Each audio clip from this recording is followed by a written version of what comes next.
pergunta muita gente faz, né? Da onde vocês tiram esses 6%?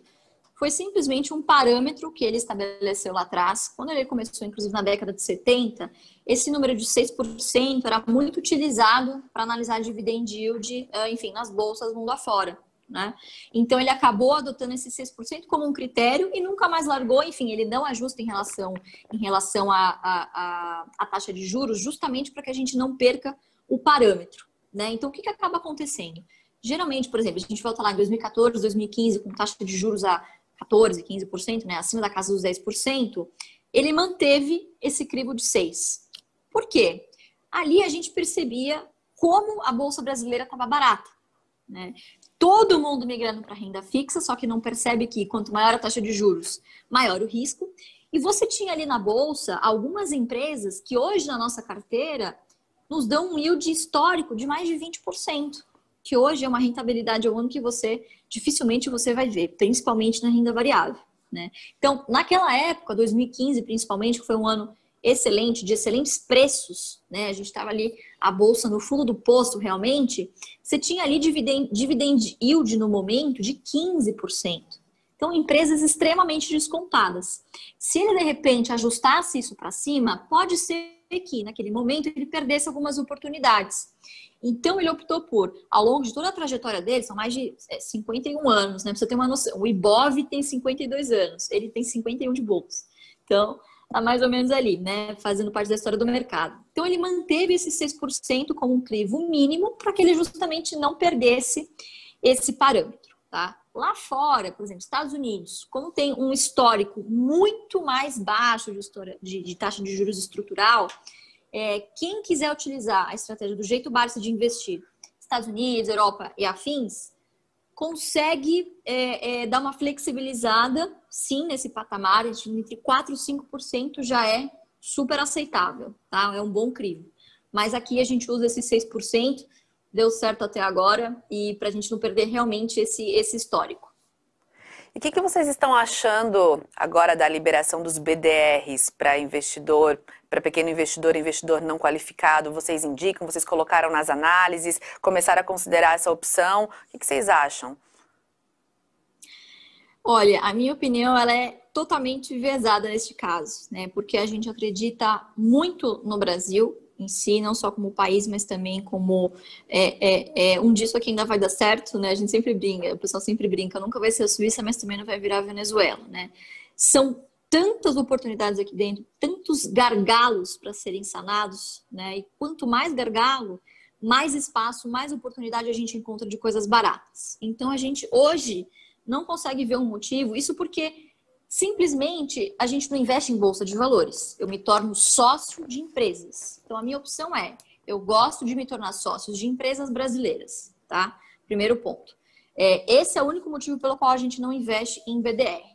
Para quem deseja colocar na carteira alguma coisa atrelada a investimentos internacionais, pode ser uma boa, principalmente investidor que não consegue aportar muito por mês, tá? Por que eu digo isso? Você indo lá para fora, você vai correr o risco cambial, tá? Enfim, diversos outros fatores, tá? Você investindo aqui, quais são os prós e contras? Os contras aqui, você não vai ter ação diretamente, você vai ter um certificado, tá? E claro, você também é tributado em relação aos dividendos, tá? Então, esses são os prós e contras. O pró, você não vai estar diversificando em questão de moeda, porque você não está no exterior, você está aqui dentro, tá? O seu risco ainda é em real.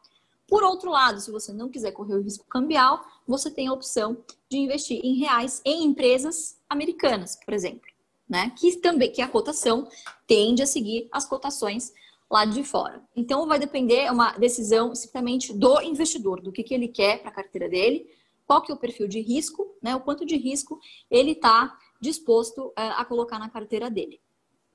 Ainda é uma modalidade bem bem nova aqui no mercado de acesso aos pequenos investidores.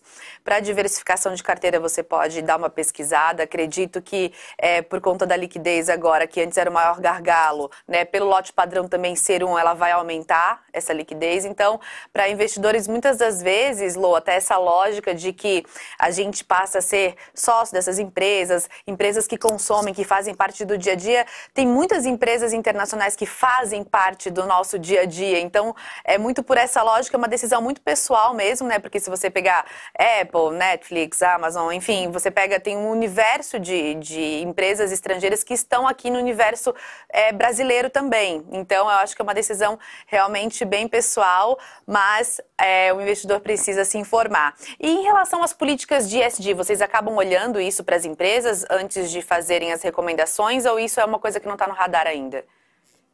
Sim, está no radar, sim.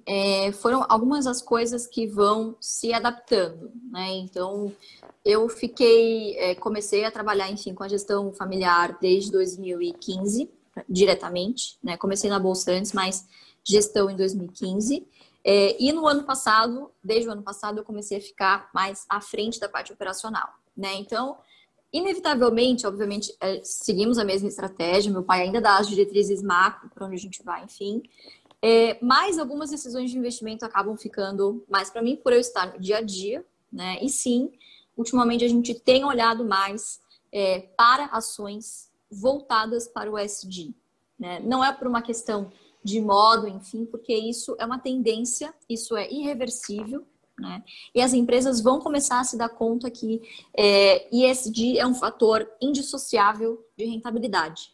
Então, elas vão ter que começar a prestar atenção para isso genuinamente. Não temos mais espaço para greenwashing, né? Para aquelas medidas que as empresas tomavam disfarçadas de que boazinho, olha só, né? Investe na natureza.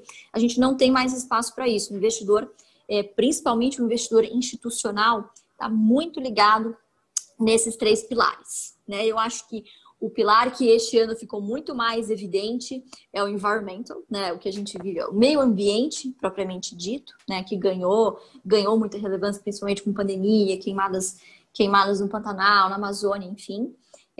Tanto que hoje a nossa maior posição em carteira é em Klabin, né? Que tem os negócios florestais, é um negócio que está na nossa carteira Genominha, hein? De recomendação, Lô. A gente tem uma carteira Genominha só para as crianças aqui, feita pelo nosso estrategista aqui da GNA Investimentos, porque a gente recomenda também para crianças só investir em renda variável, justamente por esses critérios que você falou. Paciência, disciplina, tem o tempo à sua disposição e ser sócia mesmo das empresas. E a Klabin, a gente acha que está muito no contexto também das crianças, qual criança que não utiliza papel, enfim. Então, nessa lógica de ser sócia da empresa, está no nosso projeto aqui Genominha. Então, essa é uma recomendação, uma super recomendação de vocês. Perfeito, perfeito. A gente não está comprando nesse preço, tá? Fique bem claro. É uma posição já antiga. Esse ano nós fizemos maiores aportes, mas foi em março, abril. Então, as cotações estavam bem menores do que estão hoje, mas é sim a nossa maior posição. E a gente vê com muito bons olhos aí o futuro, não só em termos setoriais, mas também corporativos da empresa mesmo. Tem muita coisa para evoluir ainda no pilar de governança, né? Esse ano está avançando bastante nessa questão dos royalties, enfim. Então, a gente tem certeza que é uma empresa aí super promissora, né? Mas tem que ficar de olho, tem que saber analisar bem, porque às vezes você pode acabar não colocando na sua carteira, porque é uma ação de commodity, consequentemente tem receitas dolarizadas e dívidas dolarizadas, portanto, tem um peso ali contábil nas despesas financeiras muito alto por conta do dólar, né? Então, é uma empresa que acaba dando prejuízo, mas se você olha no fluxo de caixa, é praticamente uma maquininha de fazer dinheiro.